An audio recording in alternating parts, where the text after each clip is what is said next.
reformas fiscales en el sector inmobiliario. Nuestro conferencista que hoy nos acompaña, Luis Fernando Ramírez Rojas, él es licenciado en Derecho de la Universidad del Valle de México. Cuenta con una maestría en Derecho Fiscal por la Universidad del Valle de México. Cuenta con un diplomado en Ciencias Penales por el Instituto Nacional de Ciencias Penales, diplomado en Derecho del Proceso Civil por el Instituto de Formación Jurídica. Participó en el Congreso Internacional de Derecho Penal y Economía impartida por el Instituto Nacional de Ciencias Penales. Participó en un diplomado en Derecho Político y Administración Pública por el Instituto Nacional de Derecho y del Estado. Participación en diversos congresos inmobiliarios. Miembro activo como asociado de la Asociación Mexicana de Promotores Inmobiliarios AMPI. Miembro de la Asociación de Industriales del Estado de México. Miembro de la Asociación Mexicana de Abogados Litigantes SC.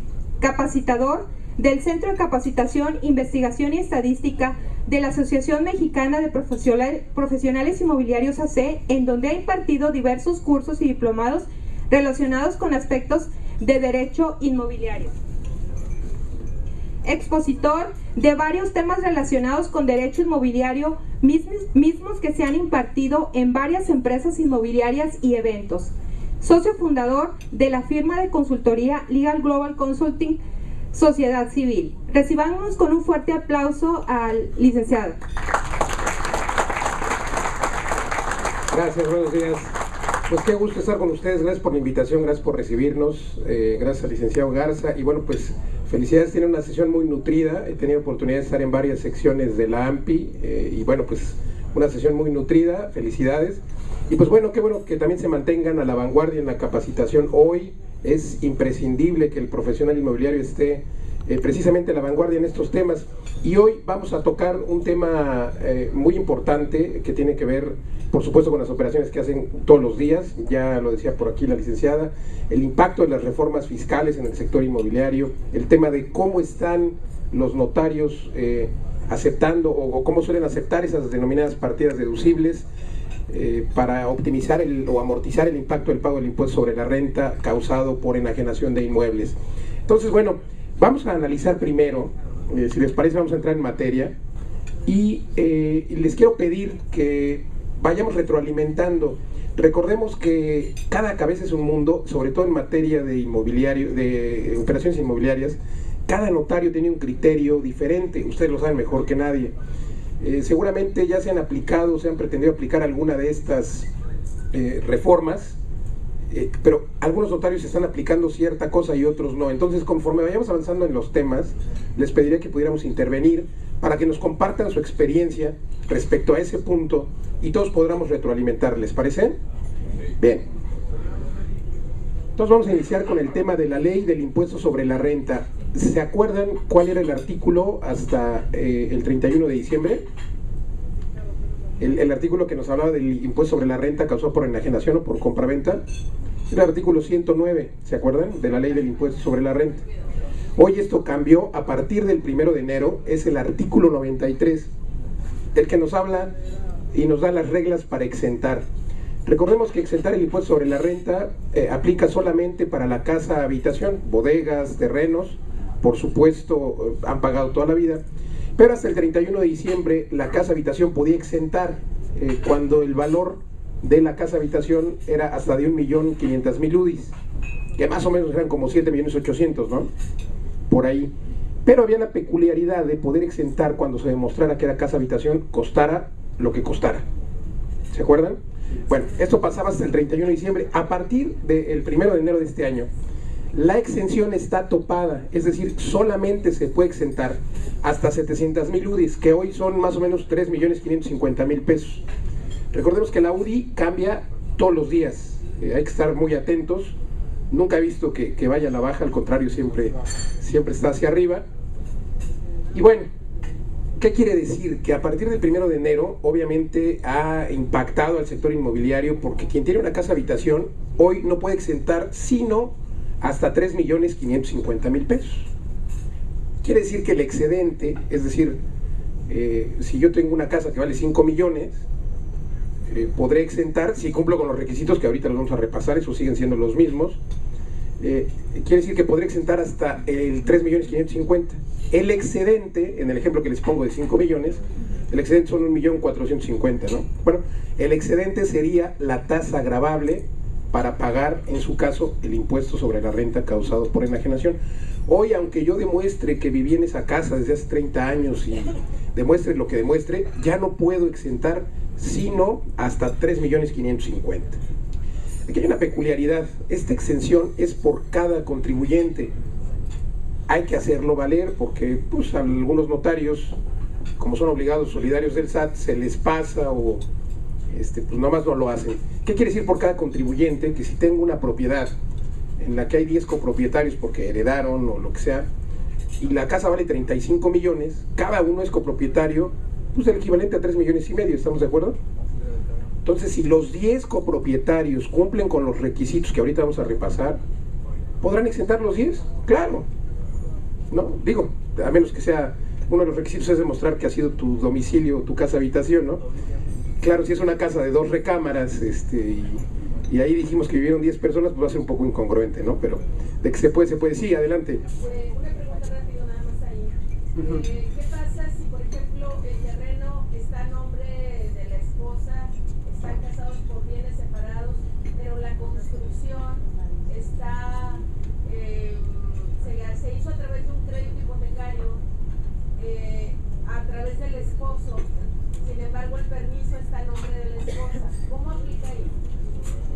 Bueno, ahí el crédito hipotecario a nombre del esposo debió haber sido un crédito hipotecario seguramente de otra propiedad, no de ese terreno. No, pidió prestado para construir. Pero entonces no fue hipotecario, porque la peculiaridad del crédito hipotecario es que te prestan sobre el inmueble que vas a... Préstamo para construcción. Préstamo para construcción. Pero fue de él, él la pagó. Sin embargo, el permiso de construcción queda a nombre de la esposa. Claro, porque ella es la dueña del inmueble. ¿Aplica o no aplica él como enajenante, puesto que el crédito está a nombre de él? No aplica a él, es la esposa, la propietaria. Sí. Bueno, entonces, decíamos aquí que es por cada contribuyente. ¿Qué quiere decir? Sí, adelante. Y cuando, lógicamente, la propiedad está a nombre de uno de los dos en el matrimonio, el régimen conyugal, ¿pueden los dos deducir? Sí, es una excelente pregunta la que nos hace el compañero. Nos pregunta si cuando están casados por sociedad conyugal ambos pueden deducir. Claro, aquí vamos a primero a tocar el tema de que es hasta 3.550.000 por cada contribuyente. Es decir, si están casados por sociedad conyugal, como lo comentan, y la casa vale 7 millones, quiere decir, recuerden que cuando están casados por sociedad conyugal, quiere decir que cada uno es copropietario del 50% de la casa. Entonces la señora tiene derecho y el cálculo se debe hacer individual, o sea, el cálculo no se puede hacer por los dos. Hay que hacer el cálculo del 50% del que es copropietario el señor y el cálculo del 50% del que es copropietario la señora. O sea, el cálculo se tiene que hacer individualizado, por decirlo o por aclararlo de esa forma. Es decir, si la señora cumplió con los requisitos del artículo 130 del reglamento, que ahorita vamos a repasar, insisto, pues podrá exentar su mitad, que son 3.550.000. Perdón, que son 3.500.000 en el ejemplo que les pongo, si la casa vale 7. O sea, 3.500.000 él y 3.500.000 ella. ¿Pueden exentar? Claro. Ahora, respecto a la pregunta que nos hace el compañero, si los dos pueden deducir, claro, si hay facturas a nombre de la señora, porque a la señora se le ocurrió remodelar el closet y se le ocurrió remodelar el baño, pues claro que si están a nombre de la señora y cumple la factura con los requisitos de tener el domicilio de la casa y de decir que se hicieron remodelaciones en esa casa, pues claro que puede deducir.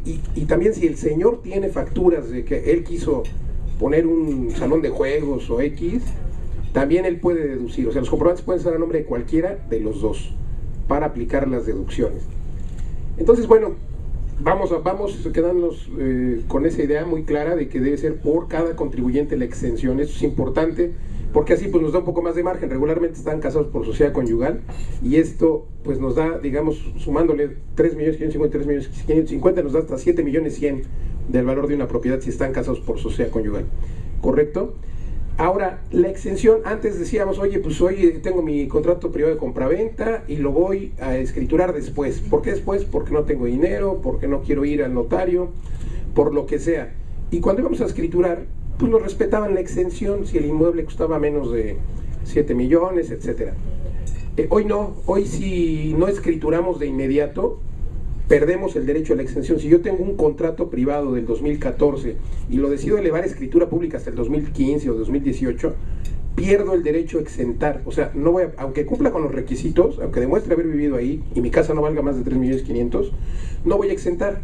Entonces, hoy por muchas razones ya no es recomendable que tus clientes no escrituren, por que ya no van a poder exentar, por el tema de la ley antilavado, en fin.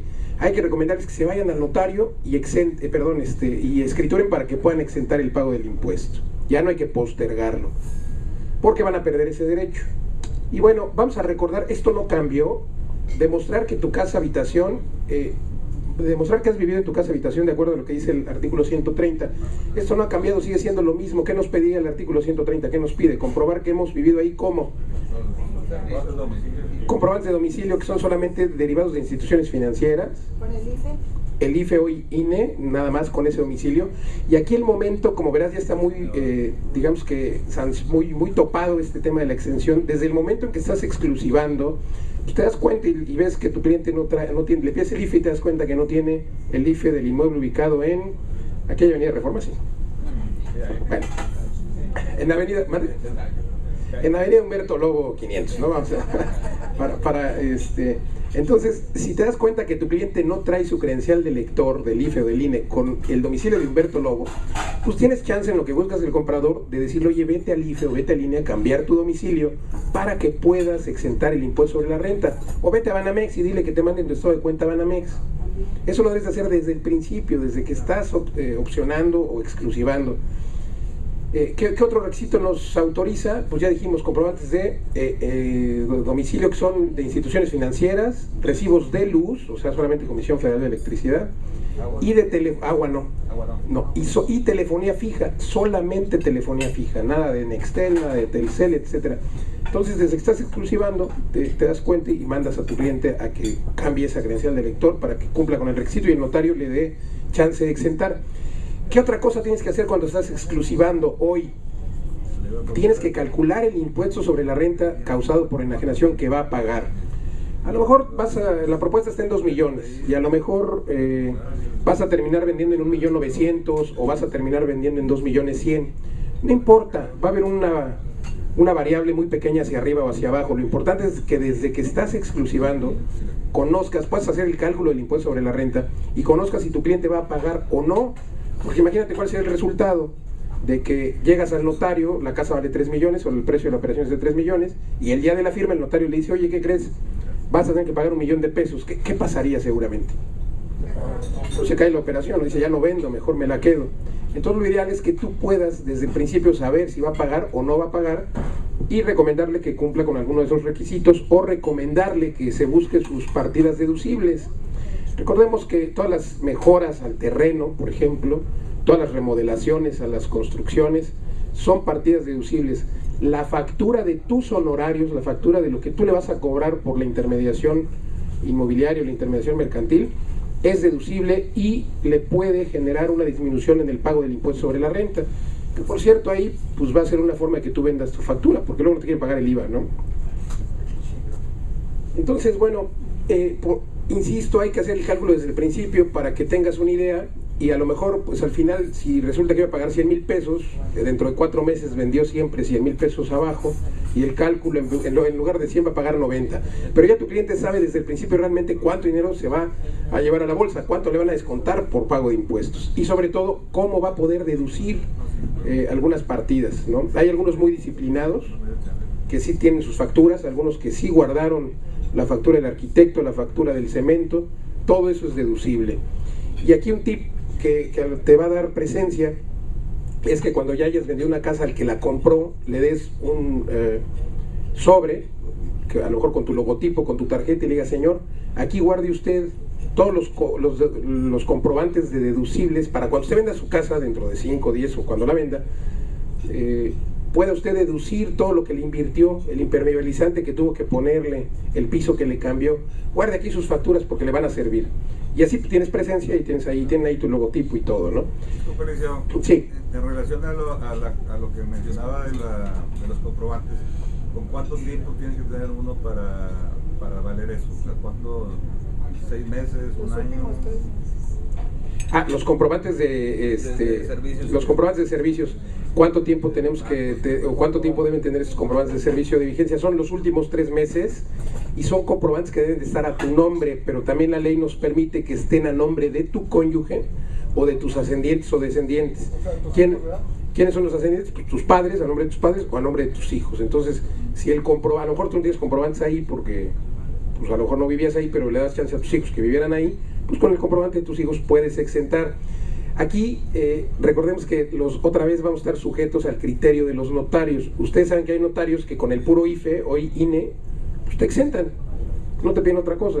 Y hay otros que te piden el recibo de teléfono, que esté a tu nombre, no te aceptan que esté a nombre de su hijo, pero en estricto sentido, el artículo 130 de la Ley de Reglamento del Impuesto sobre la Renta establece que puede estar a nombre de tus ascendientes, descendientes o de tu cónyuge. Entonces hay que ir con la ley y decirle al notario, oiga, señor notario, pues está usted fuera de lugar, ¿no? Hay que fundamentárselo y seguramente te lo aceptará. Perdón, sí. ¿Qué pasaría si una propiedad estuviera a nombre de una señora y los comprobantes estuviesen a nombre de su yerno? Sí, aquí nos pregunta si los comprobantes estuvieran a nombre del yerno de la que va a vender. Bueno, no serían aceptados porque ya no es un pariente en línea consanguínea directa. Ahí sería parentesco por afinidad, que bueno, luego no son afines los yernos, ¿no? Pero entonces, bueno, suele pasar, pero sí. A ver, nos pregunta el compañero, ¿sí? No se cuenta con todos los recibos de las mejoras, tiene la opción del avalúo referido también. Nos dice que si no se cuenta con todos los recibos de las mejoras se tiene la opción del avalúo referido. Bueno, no, realmente puedes hacer un avalúo referido cuando no hay un costo de adquisición, porque muchas veces resulta que compraron el terreno y construyeron sin licencia, o sí tenían licencia pero nunca hubo aviso de terminación de obra, que en el aviso de terminación de obra es donde puede venir el costo de adquisición. ¿Qué necesitamos para calcular el impuesto sobre la renta? Necesitamos tener la fecha de adquisición y el costo de adquisición. Si no tenemos costo de adquisición, podemos hacer un avalúo referido. Hay algunos notarios que podrían aceptar el tema del avalúo referido cuando no tenemos comprobantes, pero bueno, va a depender del criterio del notario y pues yo te diría que no está permitido por la ley, pero si el notario lo acepta, ¿para qué le decimos que no? Es como cuando vemos que el cálculo del notario está mal, pero está mal porque está a favor del cliente, pues no le vamos a decir, mejor que se lo ahorre el cliente. Al contrario, hay veces que está mal, pero está hacia arriba, ahí sí hay que decirle, ¿qué pasa? Los notarios hacen regularmente con un software, hacen sus cálculos, pero hay que cambiar y actualizar esos valores. Ya decíamos que la UDI cambia todos los días, el índice de precio del consumidor cambia cada mes, y hay notarios que siguen haciendo sus cálculos en junio con los valores de marzo. Eso, por supuesto, le puede afectar a favor a tu cliente o en contra. Entonces, por eso es importante que tú hagas el ejercicio de realizar el cálculo del impuesto sobre la renta desde el principio y luego revisar el del notario, que por cierto, hoy, por ley, a partir del 1 de enero, el notario está obligado a entregarte el cálculo, a tu cliente, al vendedor, está obligado a entregarle el cálculo del impuesto sobre la renta. Antes era un problema, ¿no? Le pedías al notario el cálculo desglosado y ¿qué te decía? No te lo puedo dar, son 100,000 pesos de impuestos, ¿no? ¿Para qué necesitamos ver el desglose? Pues para ver qué valores tomó en cuenta, para ver si están correctos, para ver si tomó en cuenta tu factura, la factura de tus honorarios. Entonces hoy, a partir del 1 de enero, el notario ya, por ley tiene que entregarle al señor vendedor su desglose del impuesto sobre la renta y además tiene que acusar de recibido el vendedor que ese cálculo, el impuesto con su desglose. Entonces, bueno, es una ventaja.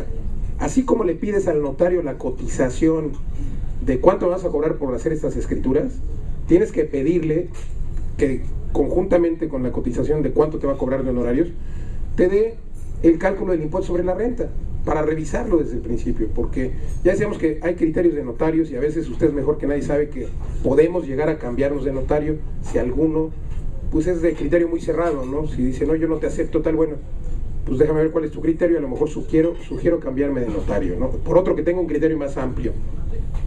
Bien, vamos a ver el tema de los 5 años, es otra cuestión que no ha cambiado. ¿Cada cuándo podemos hacer uso de la exención?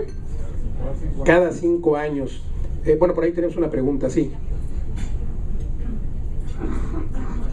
Cuando recientemente una operación se oiga.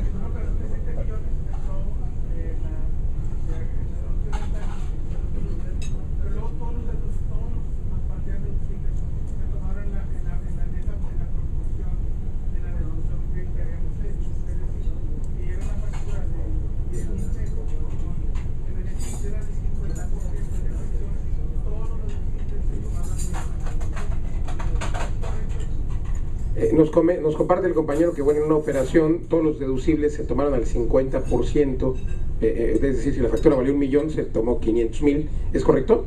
Sí. Ah, bueno, y nos pregunta si es correcto. Bueno, la respuesta es no, tienen que aceptar la partida deducible al 100%. Miren, hay notarios que no aceptan una factura, por ejemplo, de 1986. ¿Por qué? ¿Qué pasa con el notario? Recordemos que es obligado solidario del SAT y el notario tiene que verificar la autenticidad de las facturas en el SAT, pero resulta que el SAT no tiene una base de datos sino hasta el 2002. Entonces todas las facturas de antes de 2002, que hay muchas, hay gente que pues pudo haber construido en 1980, en 1990 y tiene su factura de la construcción. Entonces si tú ingresas, y aunque sea una factura que cumpla con todos los requisitos, o sea, con el RFC, que antes, en aquel tiempo no había Moclave, creo que la Moclave es a partir del 92, no me acuerdo, pero había muchas diferencias, no tenía que tener el domicilio completo, etcétera. Cada año han ido cambiando los requisitos. Hoy tenemos que incluso pagar con cheque de la empresa para que sea deducible, ¿no? Pero bueno, a lo que voy es de que muchas facturas de antes del 2002, si tú ingresas al portal del SAT y le pones verificar el RFC tal y la factura tal, le va a salir al notario, fíjate cómo dice el SAT, presumiblemente apócrifa.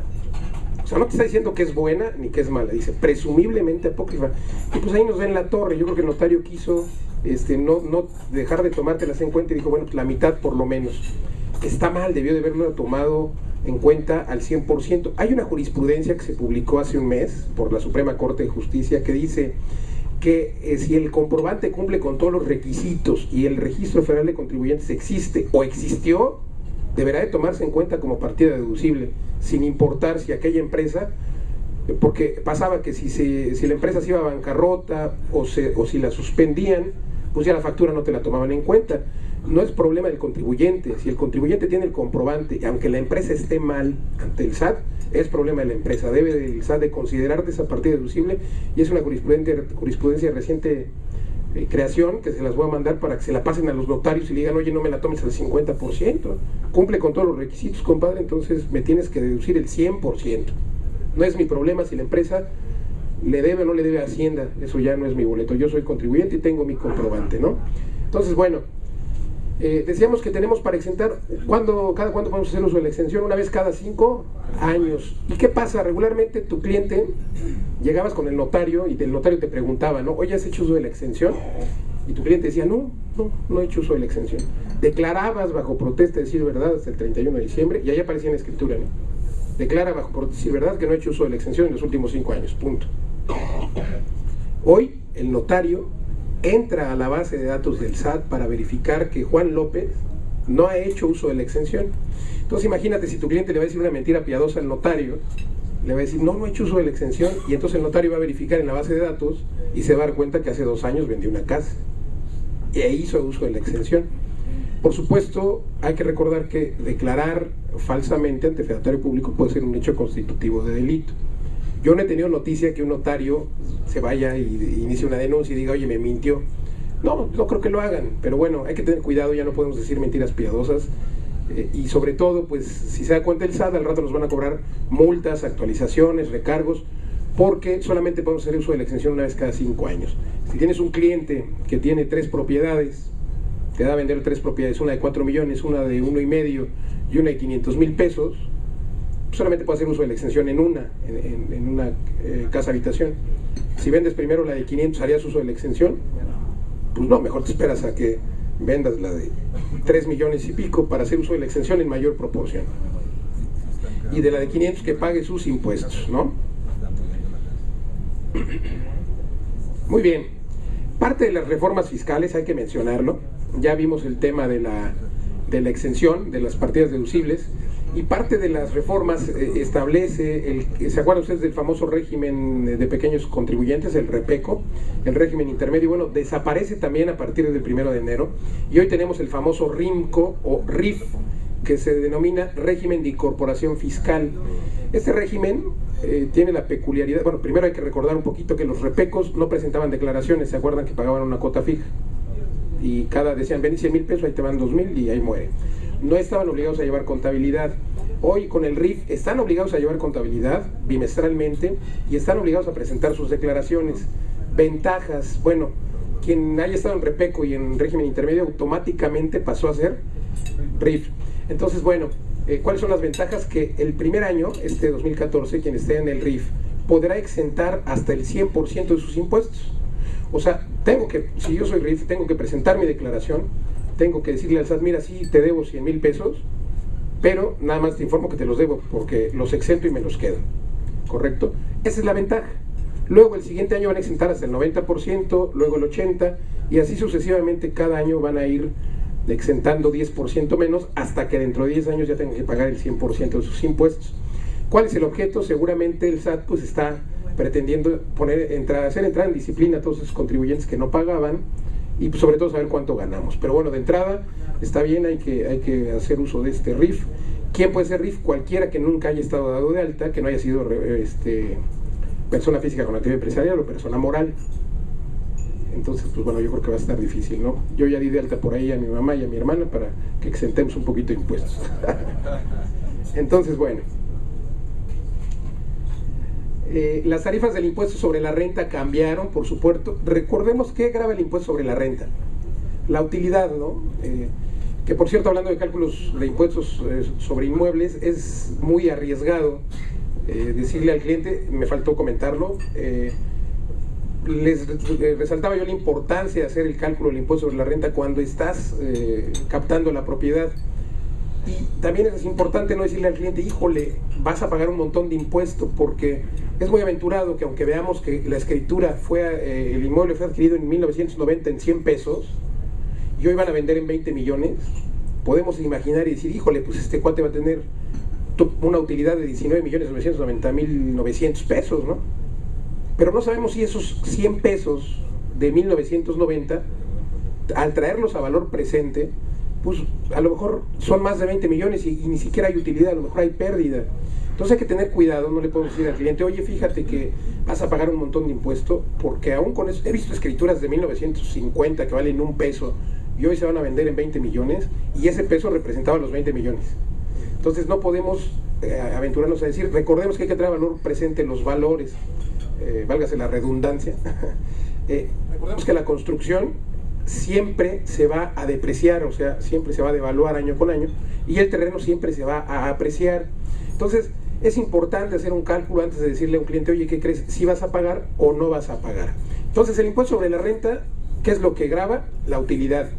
Y precisamente quien más gana hoy, si ustedes tienen una utilidad en un año mayor al $1,000,000, hasta el 31 de diciembre pagaban 30%, el equivalente al 30% por concepto de impuesto sobre la renta. Hoy podrán pagar hasta el 35% de sus ingresos. Igual quien vende una casa, si el que está vendiendo la casa, su casa vale más de 1 millón, tendrá que pagar el 34%, más de 3 millones, 35%. Antes, si hubiera vendido en diciembre, pues hubiera pagado el 30%, se hubiera ahorrado 5%. Vamos a ver cómo quedó la tablita. ¿Cuál es el objeto? Aumentó hasta el 35% para persona física con actividad empresarial. No aumentó la tasa sigue siendo hasta el 30% para personas morales. ¿Cuál es el objeto? Yo creo que el SAT quiere que las personas físicas que ganen más de $1,000,000 pues se pasen a persona moral, porque la persona moral tiene que hacer más declaraciones, tiene más controles. Yo creo que ese es el objeto, ¿no? Pero pues bueno, el 35% es para quien más gana. Quien tenga de utilidad hasta $1,000,000, perdón, hasta 750,000 pesos sigue pagando el 30%. Arriba de 750,000 pesos ya empiezan a pagar el 32%. Arriba de 1,000,000 el 34%. Y ya quien gane más de 3 millones al año pagará el 35%. Entonces quien gane más de 3 millones pues no le conviene estar en persona física. Hay que cambiarse a persona moral, ¿no? Bueno, otra cuestión a la que se le hace mucho énfasis hoy en la reforma fiscal es la famosa discrepancia fiscal. ¿Qué es la discrepancia fiscal?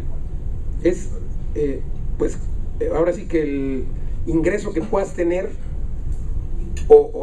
los egresos son considerados ingresos. Vamos, hay muchas personas que dicen, oye, SAT, fíjate que yo estoy declarando en ceros, este año gané cero, este año gané cero, pero por acá, ¿qué crees? Que me fui con un socio AMPI de Monterrey y me compré una casa de 3 millones. ¿Qué hace el socio de AMPI o el inmobiliario? Junto con el notario, pues presenta un aviso, ¿no? De que ya se compró una casa. El banco, ya no hay secreto bancario, el banco le está informando al SAT cuánto está ingresando. ¿Alguien se acuerda o alguien tuvo noticia de las famosas cartas de invitación? ¿A alguien le llegó o tuvieron noticia de que a algunos de sus amigos, parientes les llegaron esas cartas de invitación en las que el SAT decía, oye, me di cuenta que recibiste 100,000 pesos en tu cuenta bancaria, te invito a que me pagues los impuestos? ¿A nadie le pasó? Bueno, ¿sí te pasó? No, pero sí. ¿Sí te enteraste? Bueno, pues estuvieron de moda en años pasados. Hasta el 2013 era una carta de invitación porque el SAT suponía o presumía que tenías ingresos y te invitaba a pagar. Le podías no hacer caso y no pasaba nada. Hoy, a partir de 2014, esa es la discrepancia fiscal, se determinará como ingreso cualquier cantidad de dinero que pase por tu cuenta. O sea, si tú recibiste 100,000 pesos, pues el SAT no le importa de dónde provengan. Para mí SAT es un ingreso y me tienes que pagar impuestos. Y hay personas que dicen, no, pues yo no meto mi dinero al banco ni tengo ingresos. ¿Pero qué crees? Que si gasto, cada mes me voy al Palacio y le pago 20,000 pesitos al Palacio, me voy a comprar un coche. Todos estos, o sea, ya te están fiscalizando por tus erogaciones. A lo mejor puedes decirle al SAT, gané 0 pesos y no tengo ingresos, pero estoy gastando. Entonces, ese es el énfasis que se hace a la discrepancia fiscal. Hoy ya todo lo que ganes o todo lo que gastes son ingresos. Y si tienes ingresos, tienes que pagar impuestos. Hay que recordar la definición de contribuyente. A veces creemos que contribuyente solamente es la persona física que está dada de alta y tiene registro. Es falso. Contribuyente es toda persona que tenga ingresos, esté o no esté dada de alta. Esa es la definición real de contribuyente. A veces creemos que al no estar dados de alta no nos va a venir a molestar el SAT. Es falso. Estas cartas de invitación le llegan a cualquiera. Siempre pongo el ejemplo de mi abuelita, una señora de 85 años, jamás en su vida ha trabajado, ha estado dada de alta, y recientemente, hace 2 años, renta una casita, y digo una casita porque le pagan 10,000 pesos mensuales. Bueno, pues el año pasado, a finales del año pasado, le llegó la carta de invitación diciendo, señora, usted recibió 10,000 pesos mensuales durante un año, le entraron 120 a su cuenta, me debe tanto de impuestos. Y yo, no, caray, esas cartas le llegan nada más a los que ganan millones. No, tengo por ahí un buen amigo funcionario del SAT que dice que tienen una maquinita que es como la del melate. Está ahí nada más para, a ver, a este le toca, a este le toca.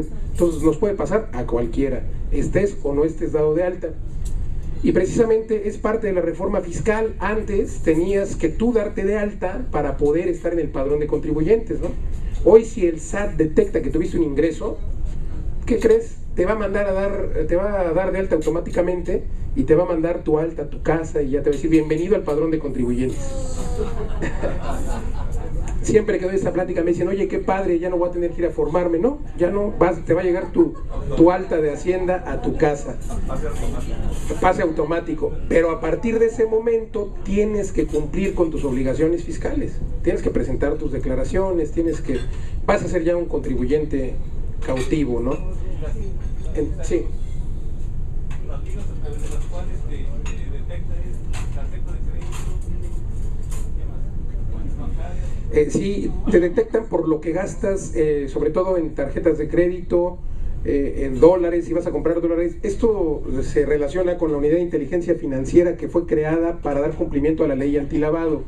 Tú, profesional inmobiliario, si alguien te compra una casa de más de 500,000 pesos, tienes que presentar un aviso, ¿no? Le dice al SAT, oye, aquí vino Luis Ramírez a comprar una casa de más de $500,000. Si vas y compras un coches de más de 150,000 pesos, quien te lo venda tiene que presentar un aviso. Si vas y compras, a una de estas casas de bingo o caliente, ¿cómo se llaman estos lugares? Y te sacas un premio mayor a 40,000 pesos, no te lo van a pagar si no te identificas, porque ellos van a reportarle al SAT. Si vas a comprar una joya, un reloj, a Bizarro o a Liverpool, es que valga más de 50,000 pesos, tienen que identificarte. ¿Para qué? Para avisarle al SAT, oye, vino este amigo a comprarle un anillo de diamantes a la señora de más de 50,000 pesos. Que por cierto, ese es pretexto para los caballeros, ya no podemos regalar joyas porque nos reportan. Entonces, vamos ahí. Digo, no crean que es por otra cosa, damas. Entonces, si te vas de viaje y cambias más de $500, le van a reportar al SAT que cambiaste más de $500. Cámbiate de a $400. En pocas palabras, cualquier cantidad de dinero que ingrese al sistema financiero, ya sea que ingrese a tu cuenta o que lo gastes, te van a estar detectando. Yo te recomiendo que si te van a pagar, pues que no pase la lana por tu cuenta, pide cheques al portador, que el SAT ya se dio cuenta de eso y antes cobraba 100,000 pesos de honorarios, le pedía 5 cheques, hoy nada más se puede cambiar hasta 5,000 pesos y te dan 20 cheques, imagínate. Pero es mejor tener la lana, pero tenerla en la bolsa, pero tampoco te la puedes gastar, te la tienes que gastar para el diario, para los refrescos, para la comida, para los hijos, pero realmente cantidades fuertes de dinero hay que ingresar al sistema financiero y ya hay que pagar impuestos. Ya es difícil estar sin pagarlos. Bien, entonces eso es la discrepancia fiscal: lo que ganamos y no reportamos y o lo que gastamos. Y aquí además estarías o podrías estar cometiendo el delito de lavado de dinero, porque por lavado de dinero a veces entendemos que es únicamente el dinero que proviene de fuentes ilícitas, ¿no? Decimos, el lavado de dinero es el dinero que proviene del Chapo, el dinero que proviene del que vende drogas. No, lavado de dinero, la definición correcta de lavado de dinero es cualquier cantidad de dinero que provenga o producto de la evasión fiscal.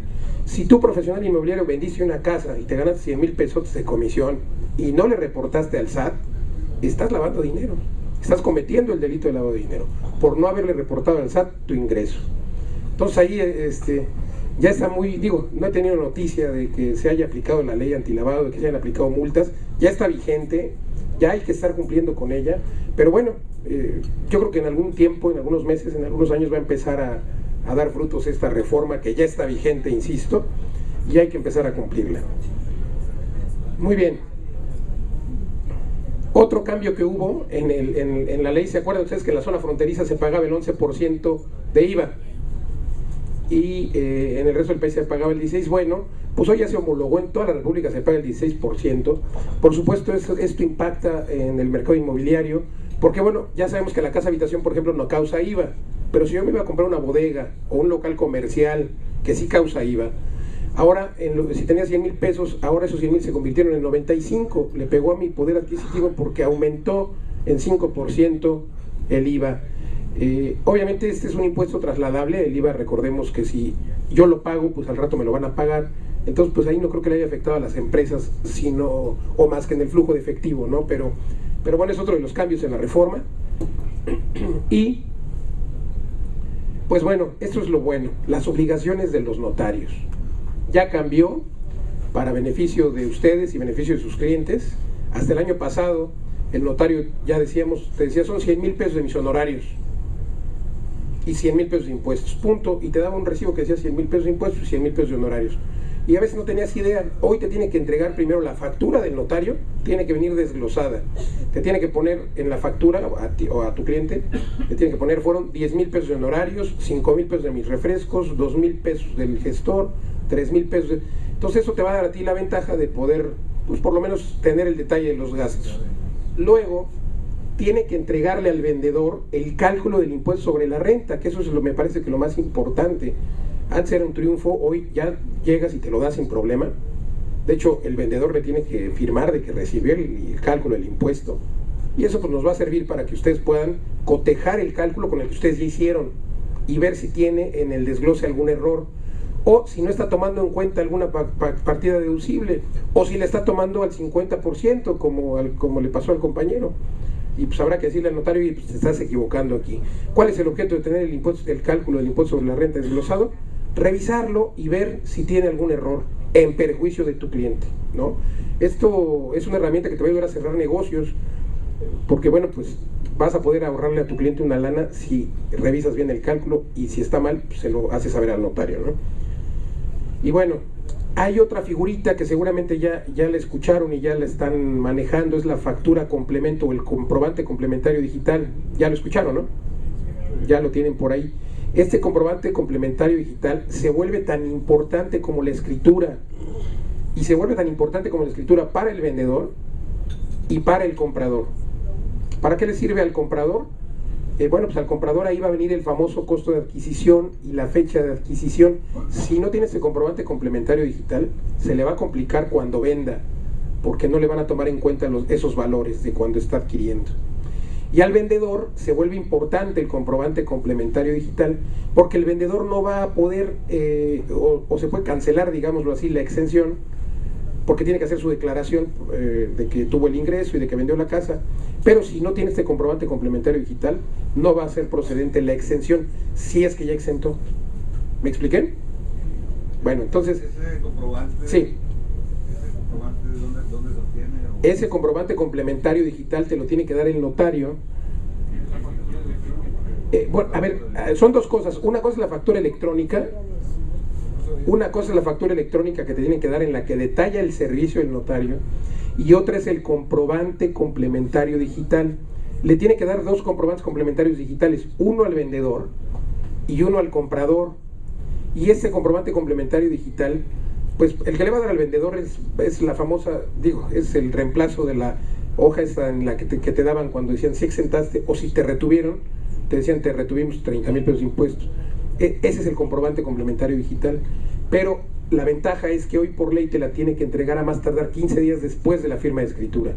Había notarios que les pagabas el impuesto y después de 6 meses o después de un año ellos iban con tu lana a Las Vegas y luego regresaban. Ahora sí ya pago el impuesto.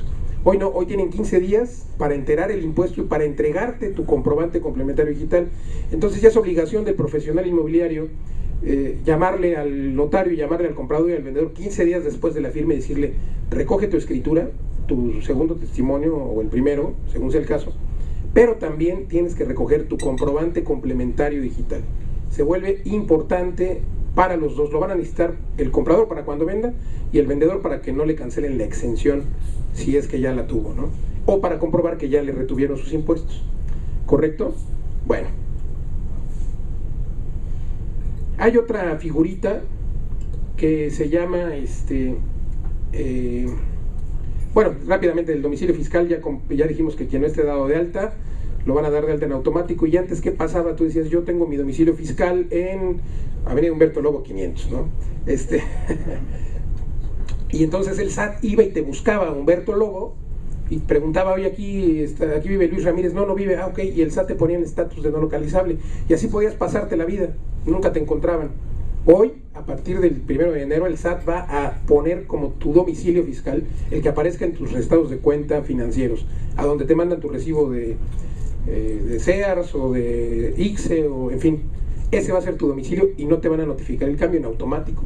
Te van a dar de alta con ese domicilio, y ahí vas a recibir notificaciones y ahí te van a poder ir a embargar, etcétera, si es el caso, ¿no? Entonces, bueno, ojo con qué domicilio tienen. Yo ya cambié todos mis domicilios. No es cierto. Hay que ponerlo hasta el rancho. Hay que ponerlo hasta el rancho para que ahí no.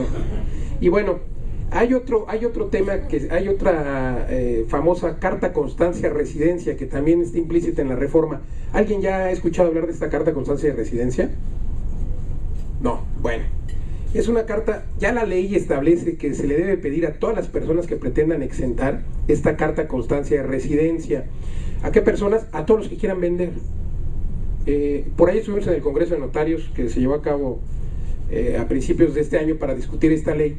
Y bueno, hay muchos vacíos en la ley, y los notarios no están aplicando, no están pidiendo esta carta constancia de residencia.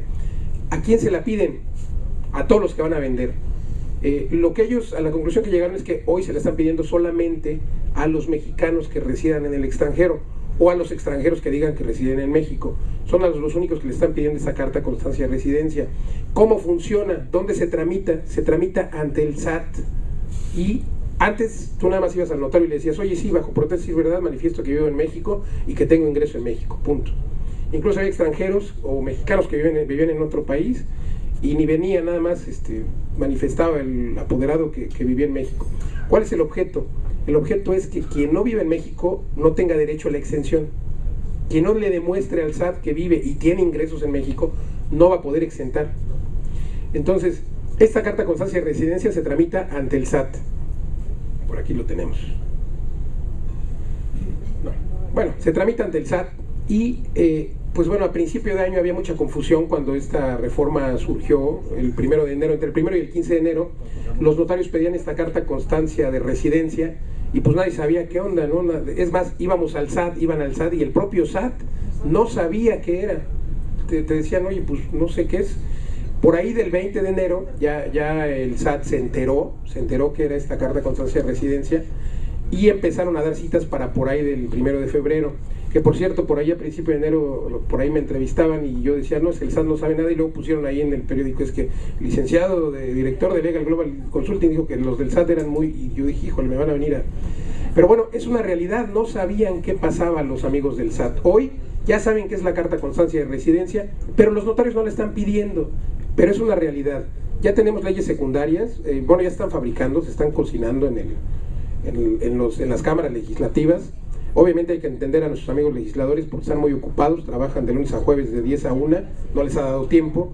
Entonces, pero ya nos faltan esas leyes secundarias, seguramente ya que las tengamos, seguramente van a pedirle esta carta constancia de residencia a todos tus clientes.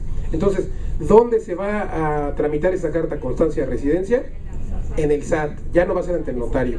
¿Y qué le tienes que demostrar al SAT? Le vas a tener que demostrar que tienes más del 50% de tus ingresos en México. O sea, tienes que estar registrado. El que no esté registrado no le va a poder demostrar al SAT que tiene más del 50% de sus ingresos en México. Hay que ver el reglamento cómo viene para ver cómo va a aplicar esta famosa carta constancia de residencia, pero ya está vigente, la ley ya lo ordena. Si tú estás pagando impuestos, no la vas a necesitar. Bueno, yo te diría que la ley establece que la tiene que tramitar cualquier persona. Mexicanos residentes en el extranjeros residentes en México, la tienen que tramitar ante el SAT. Y yo no sé si el reglamento nos vaya a decir que los mexicanos que vivan aquí, pues no, o los que estén pagando impuestos no. Pero bueno, ¿cuál va a ser el problema de esta carta constancia de residencia? Yo creo que no va a poder exentar, porque no tiene ingresos. Hay que ver qué dice el reglamento.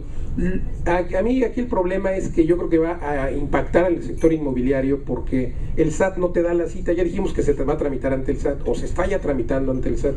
El SAT no te da la cita para mañana, te da la cita para dentro de 20, 30 días. Y si la pierdes, pues ya te amolaste, tienes que volver a sacarla. Entonces yo creo que aquí ustedes como profesionales inmobiliarios van a tener que pedirle a su cliente desde que están exclusivando, que se vaya al SAT por su carta constancia de residencia. Que claro, hay que ver el reglamento si no nos dice que él tiene que ser menor a 30 días como acostumbran, porque entonces no vas a poder hasta que tengas al comprador. Entonces bueno, sí. El domicilio fiscal, me cambié de persona física a persona moral y el domicilio fiscal es el mismo, pero al hacer el registro del Seguro Social con el Infonavit, dicen que no puede ser el mismo domicilio fiscal. ¿Sí es correcto? Bueno, por supuesto que puedes tener el mismo domicilio fiscal tanto en el IMSS como en el Infonavit como en el SAT. Por supuesto que puedes tenerlo. Dicen que no, que hay que hacer una sustitución. O sea, como persona física y persona moral tengo el mismo domicilio fiscal, no hubo problema con la tienda. Pero al tratar de sacar el registro del Seguro Social con el Infonavit, me dicen que debe ser diferente. No, yo creo que... les comenté que en la Hacienda, eso debería haber arriba en la Hacienda, pero me dicen que no.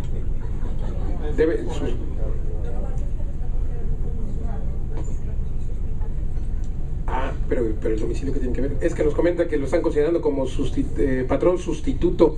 Habría que ver cuál es tu caso concreto. Con mucho gusto, si quieres, lo digo, estamos a sus órdenes para cualquier asesoría, a ver cuál es el punto. Pero pues bueno, tú puedes demostrar o tú puedes manifestar el domicilio que gustes, ¿no? Claro, con un comprobante. No puedes decir yo vivo en, otra vez voy a decir Humberto Lobo 500, y sin llevar un comprobante, ¿no? Entonces bueno, esa es la famosa carta constancia de residencia, que ya en unos meses se van a estar, que nos vamos a estar quebrando la cabeza con esta famosa carta constancia de residencia.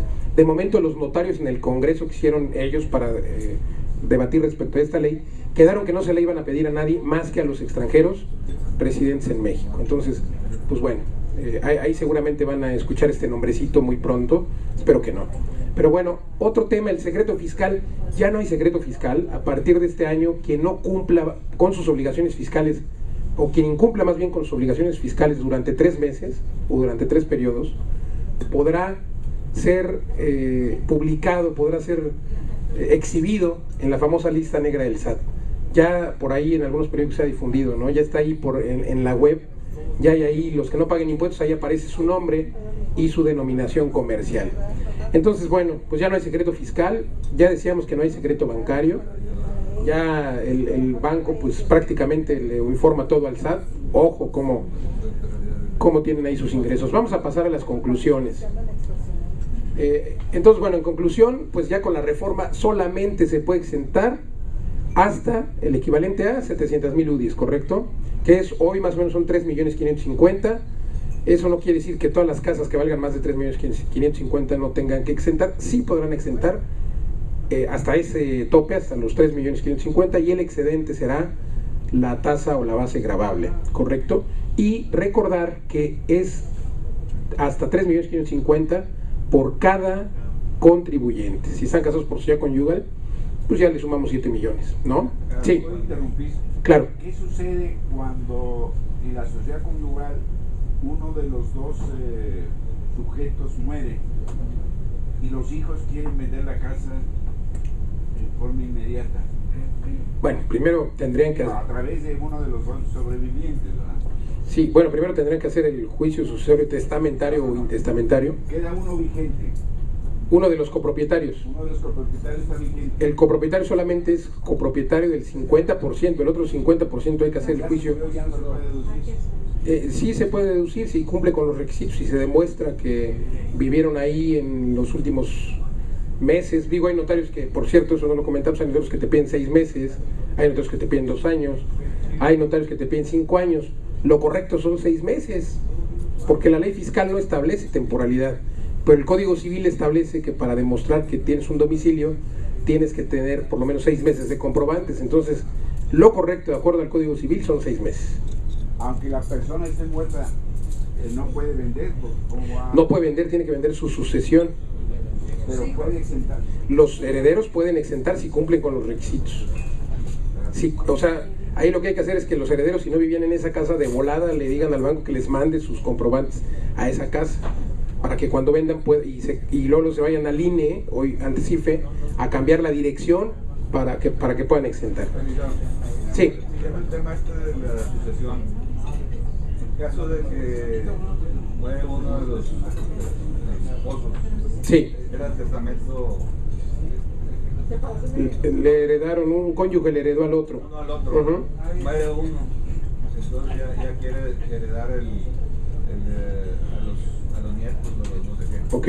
Entonces, al momento hay que hacer proyecto. Y al hacer el proyecto es como si estuviera uno haciendo una compraventa. Bueno, a ver, vamos a recordar que... Y es una donación. No... Sí, vamos a recordar que cuando uno se adjudica por herencia, cualquier persona que se adjudica por herencia, no causa el impuesto sobre la renta, porque no hay utilidad, están heredando. ¿Cuándo sí le va a causar? Y le va a causar seguramente mucho, cuando el heredero que ya se adjudicó venda. Ahí sí puede ser que le cause un impuesto sobre la renta, porque su costo de adquisición va a ser 0. Se lo regalaron prácticamente, ¿no? Entonces, pero al momento de adjudicarse no tiene que pagar ningún impuesto sobre la renta. Lo mismo pasa con la donación. Entonces, ahí no paga ningún impuesto. ¿Correcto? Sí. Ahorita para lo que comentabas de la señora que ya nunca ha tenido ingresos, siempre ha sido de casa, ya su esposo falleció y le heredó la casa, su 50%. En este caso vende la casa, exenta impuestos sobre la renta, y entiendo que tiene que hacer su declaración aunque nunca se haya dado de alta para que no se le haga inválida esa exención. Eso hace una cita con el contador, lo puede hacer nosotros, ayudarle a través de internet. ¿Qué se hace? Sí, es totalmente correcto lo que comenta el compañero. Hoy ya están obligados a presentar su declaración, aunque no, por ahí me decían es que es una ama de casa que nunca estuvo dada de alta. No importa, si vende una casa hoy y le entraron 5 millones, tiene que ir a hacer su declaración anual. ¿Cuándo? A más tardar el día 17 de abril, vamos a ponerle al mes de abril del año siguiente.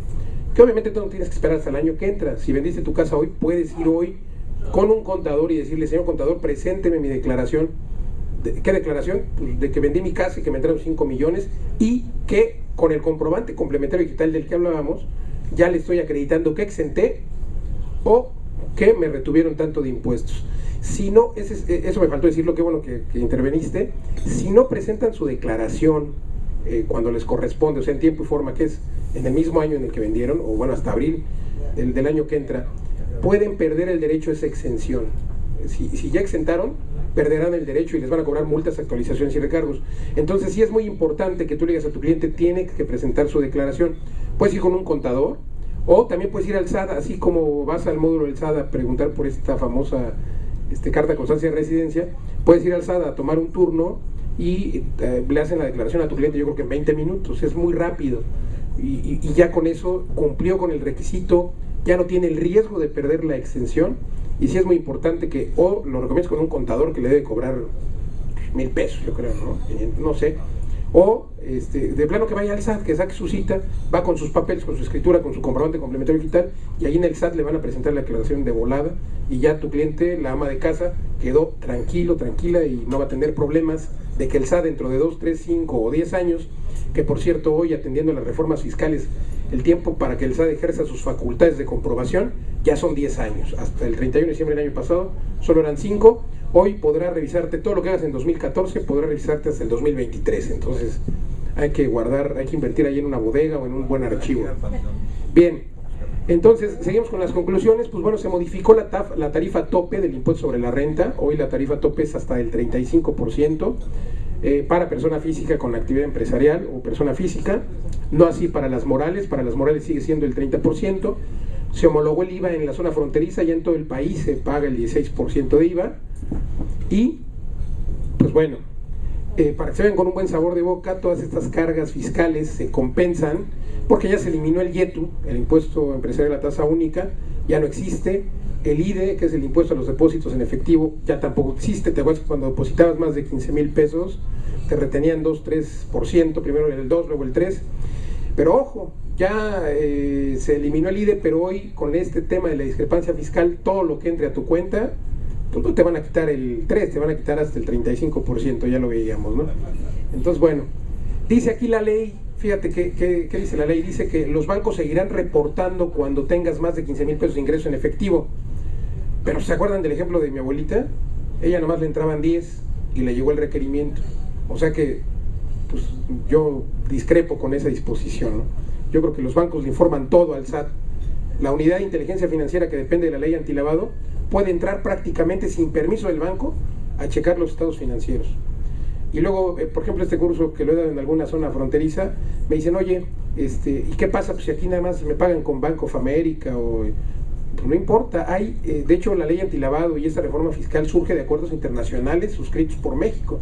Entonces hay un intercambio de información no solo en México, sino en todos los países, con más de 200 países. Así es de que quien tenga lana en las Islas Caimán, hay que sacarla de ahí porque de todos modos el SAT se entera, ¿no? Bien, aquí no la gastamos, hombre. ¿Cuál es el objeto? El objeto, pues por supuesto, es tener mayor control. Todas estas leyes, todas estas medidas son recaudatorias. La ley antilavado es recaudatoria, la discrepancia fiscal es recaudatoria, es meter en cintura a todos aquellos contribuyentes que no están cumpliendo con sus obligaciones fiscales. Nos da coraje pagar impuestos, a mí también, pero bueno, yo creo que ya es momento de, ante tanto cruzamiento de información, pues es momento de estar tranquilos. El SAT a veces es feliz con que le paguemos algo, y yo creo que es cuestión de disciplina. Todo lo que ganamos, regularmente lo gastamos. Disciplina, ¿por qué?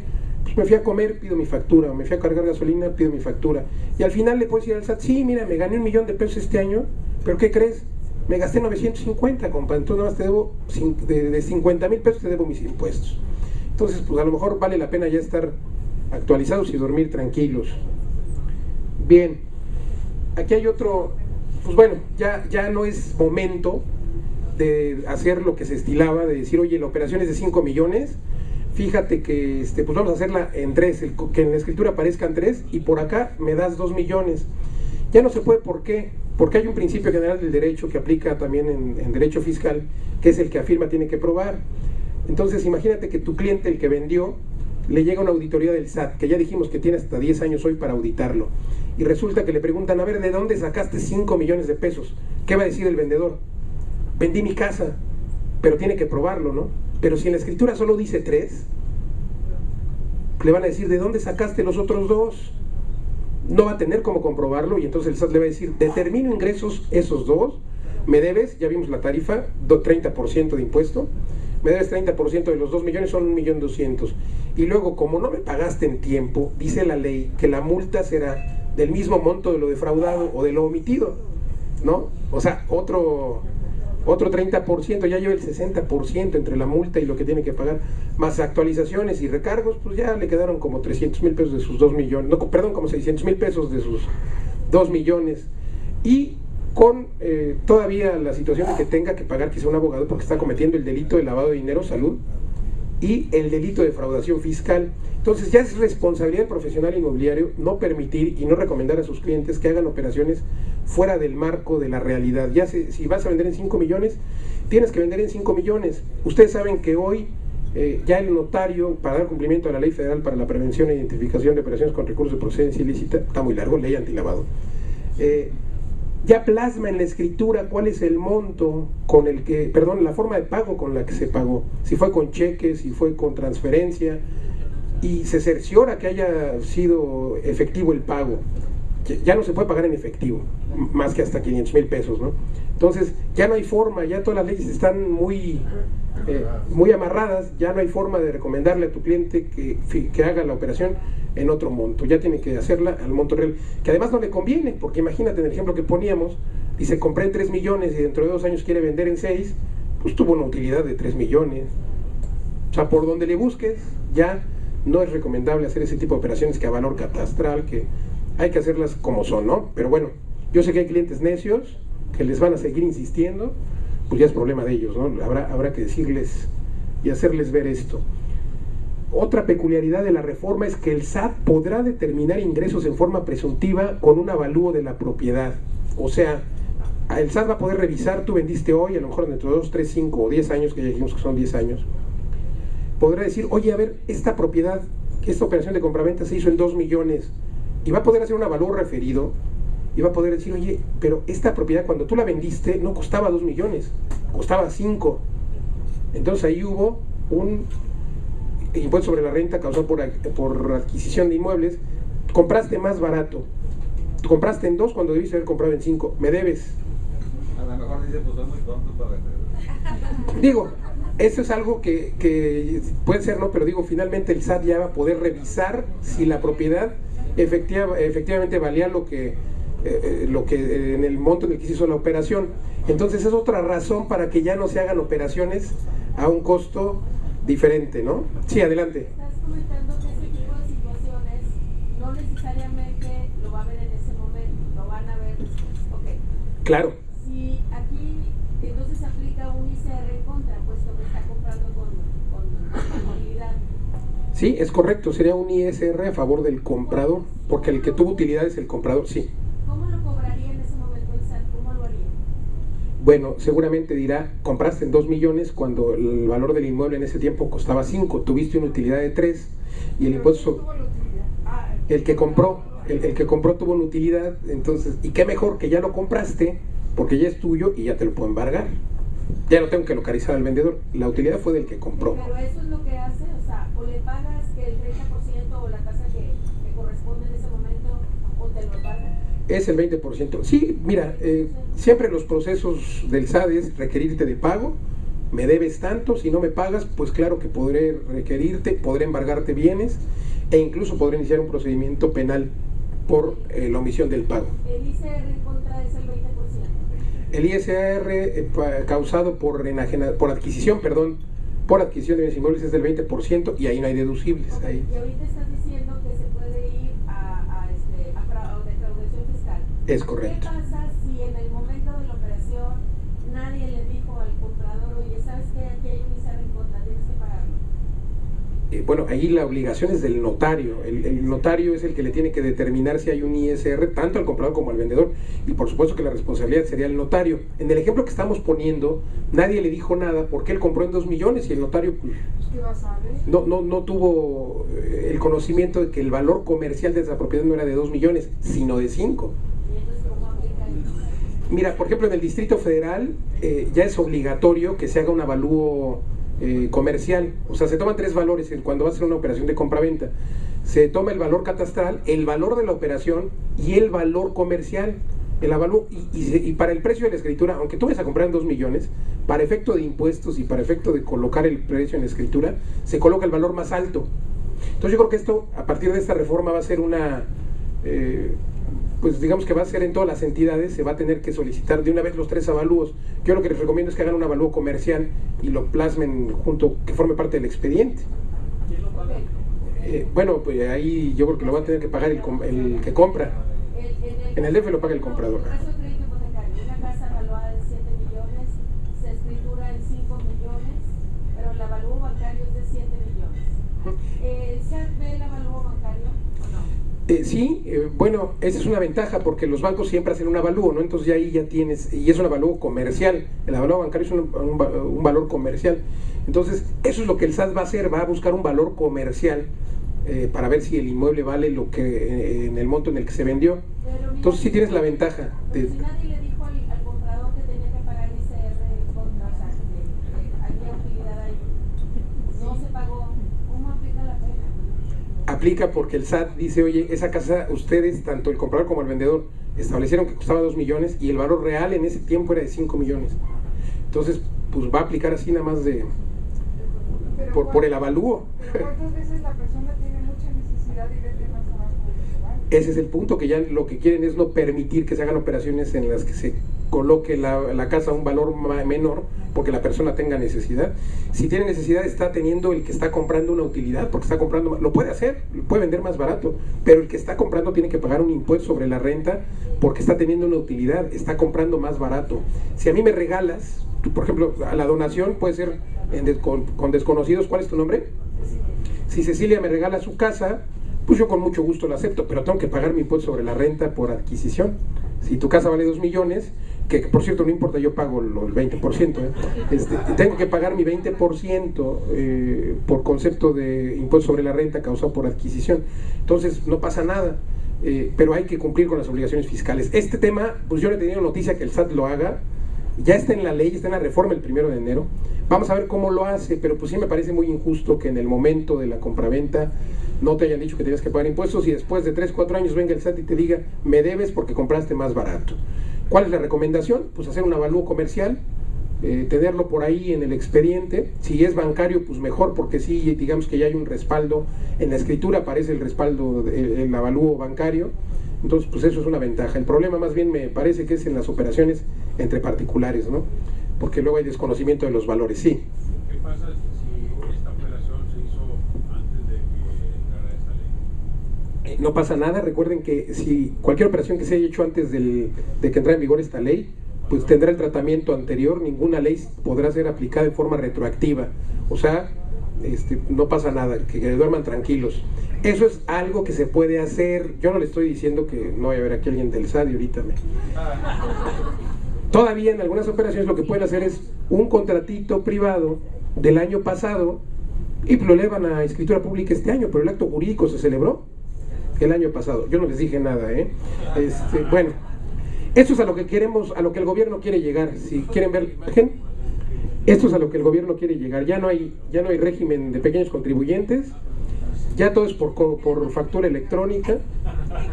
Imagínense al señor que no sabe leer, que no sabe usar una computadora, pidiéndole que le mande la factura para cumplir con sus obligaciones fiscales. Me parece increíble las disposiciones del gobierno, pero bueno, creo que a eso queremos llegar. Así es de que pues ahí me la mandan a mi correo, la facturita, ¿no? Bien, pues yo les quiero agradecer mucho la invitación, les quiero agradecer su atención y pues bueno, José Luis, muchas gracias. No sé si tengan alguna pregunta, es el momento. Sí, gracias.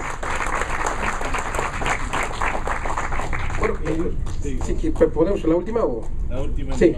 En aviso de terminación de obra, sí, obviamente el constructor pudiera omitir el precio real del costo. Es correcto, en un aviso de terminación de obra pasa mucho que el constructor o el propio aviso no tenga el costo final o el valor final. Para eso se ocuparía un avalúo referido. Habría que pedirle a un evaluador autorizado, un perito evaluador, que haga un avalúo referido de si la construcción se terminó en 1997, cuánto costaba esa casa en 1997, y ese se convertiría en tu costo de adquisición. Bueno, pues ahora sí, muchas gracias, José Luis. Muchas gracias por acompañarnos, ¿verdad? Sí. Aquí, ¿cuál dijimos que era el nombre de la empresa? ¿Ya me lo pagaron?